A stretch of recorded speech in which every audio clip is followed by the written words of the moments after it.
j'ai décidé de nommer le ministre Kouadio Konan-Bertin à la tête de ce nouveau ministère pour plusieurs raisons. D'abord pour dire que durant toute la campagne électorale, j'ai noté qu'il a prêché à chaque fois, à chaque occasion, la paix, la réconciliation et la cohésion entre les Ivoiriens.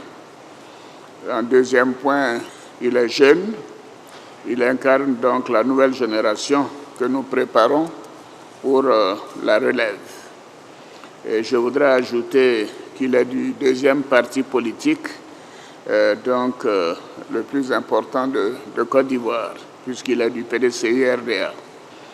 Et je voudrais rappeler aux uns aux autres qu'en 2015, quand le PDCI, le RDR et les autres membres du RHDP avaient décidé que je sois le candidat du RHDP, Kakabe avait donc décidé d'être candidat indépendant contre moi et de se présenter à l'élection présidentielle en 2015. Et je crois qu'à l'occasion de cette élection, il a eu à peu près 4% des suffrages exprimés. Et je voudrais noter que cela, bien sûr, ne fait que démontrer son courage politique, sa constance et également sa disponibilité à servir le pays en toutes circonstances, que ce soit en 2015 comme en 2020. Et je note qu'il a également été député de Port-Boué. C'est dire que notre jeune frère est donc le bienvenu au sein de ce conseil. Je l'ai nommé sur proposition du Premier ministre, chef du gouvernement, qui lui-même est jeune.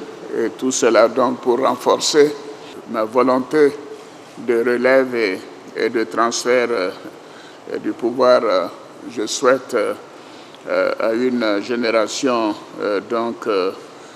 plus jeune.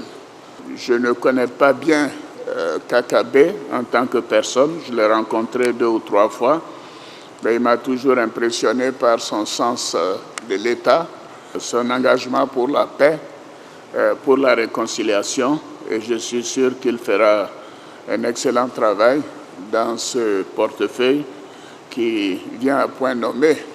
Et j'encourage le Premier ministre à l'utiliser pleinement, notamment avec le dialogue politique qui vient de s'ouvrir. Et je souhaite bien sûr que ce dialogue nous permette de consolider la paix et d'avoir des élections législatives apaisées au cours des prochaines semaines.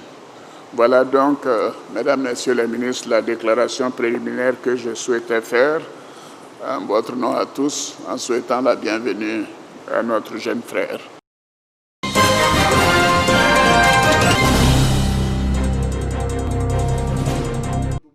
Mairie de la commune d'Abobo, reçu en audience par le chef du gouvernement Ahmed Bakayoko, le champion de boxe intercontinental, catégorie poids moyen, Youssouf Doumbia, dit Abobolais, fils de la commune d'Abobo. Son titre, il a obtenu vendredi dernier au Palais des Sports de Trècheville face au boxeur argentin Abdel Nicolas dit El Precipito, une rencontre avec le Premier ministre qui réjouit le cœur du boxeur natif d'Abobo ainsi que celui de son équipe. Nous sommes venus ce matin à la mairie d'Abobo présenter la ceinture intercontinentale IBA à M. le Premier ministre, maire d'Abobo, qui a été notre haut patron par rapport à l'événement qu'on a créé. Et aujourd'hui, nous sommes très contents, il nous a reçus, il était très fier d'Abobo. Nous sommes contents pour lui, nous sommes contents pour les jeunes de Côte d'Ivoire. Et je pense que la ceinture aura un effet sur la jeunesse ivoirienne qui va se permettre de dire avec les forces qu'on a, on peut devenir champion, on peut devenir yo. Je suis vraiment content de cet accueil. Déjà, c'est mon père déjà. Il m'a tout le temps béni pour les combats, donc je suis vraiment content. Youssouf Doumbia dédie son titre à toute la jeunesse de Côte d'Ivoire et en particulier à celle de la commune d'Abobo.